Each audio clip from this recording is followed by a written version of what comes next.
Here are all my Marvel Zombies nightmare builds. Let's start off with Punisher. For his traits, I go all red, and for his abilities, I go green, orange, green. For this, your turret is going to be placed anywhere you want. You're really not going to use the grapple unless you're in a sticky situation, and your ultimate, you're really not going to use that, but it's up to you and your playstyle. For Punisher's cards, I will mainly focus on the red, and I would go with his damage cards such as Precision Judgment, Punisher's Upgrade. If you want that auto tracking, you can go with Deadly Lock On. Then you can go with Smart Magazine as well if you want. The one purple card that is always good is Vampiric Vitality, which converts your damage into self-healing. Here's my Magik Nightmare build. For her abilities, I go orange, green, orange. And basically, your ultimate ability can't be used, but you gain permanent boost to health and damage. I use a limbo step to get out of situations, and then for the demonic barrier, I use them as more of a damage, distraction. And for my traits, I go all red. We're focusing on the sword.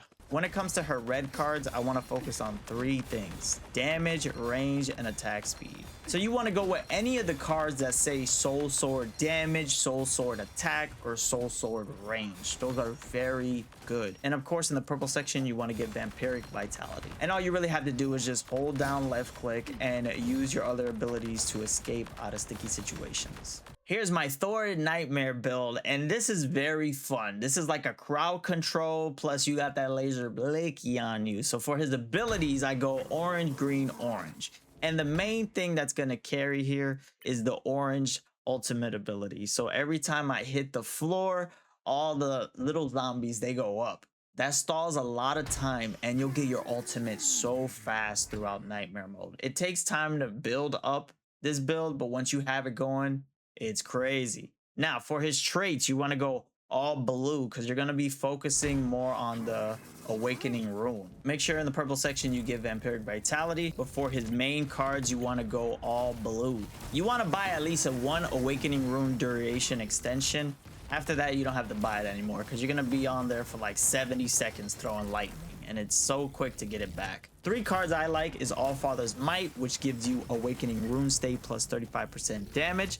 And then Cranium Crusher, which can deal headshot damage and repeat upgrades, increase multiplier. And my favorite card for Thor is Endstorm. So during Awakening State, when you hold the right mouse button, it fires projectiles rapidly at the cost of the Awakening State duration. But it's so worth it because those projectiles are so fast and you could just melt down elites and regular zombies. Here's my Nightmare build for Jeff the Land Shark. So for his abilities, I go green, green, orange. So when he does his right click, every time he hits an enemy, a floating water bomb at the impact site will spray damage around the area. And then whenever I do his bubbles, when they merge together, I can end up doing damage with my fin, which you'll see later.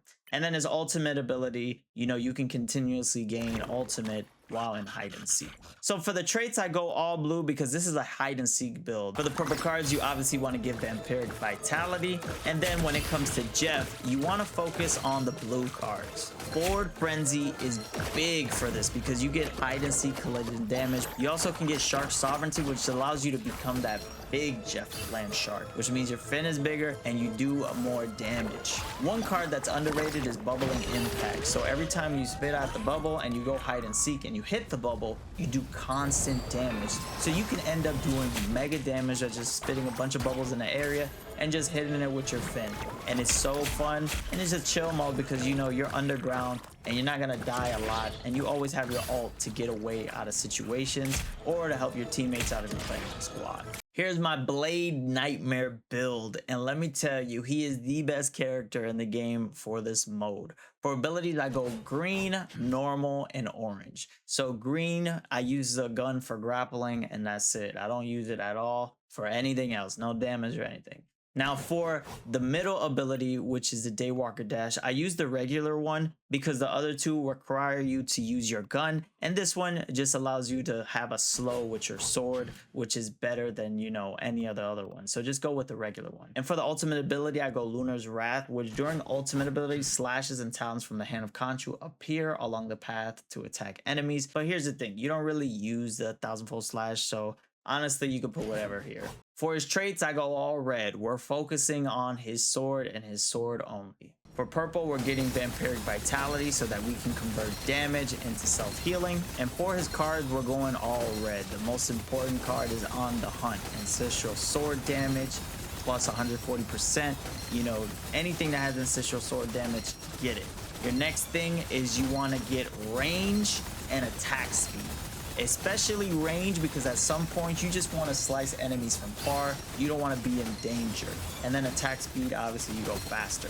Now if you want to be Beyblade, you want to buy Blade Dance. This will allow you to use the Daywalker dash at an extended duration, because every time you buy this card, stacking increases the number of spins. So you just can keep going and going and going, and it's super fun.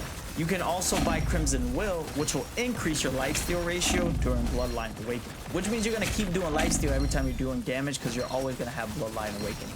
If you found any of these builds helpful for Marvel Zombies, let me know in the comment section below, and don't forget to like this video and subscribe.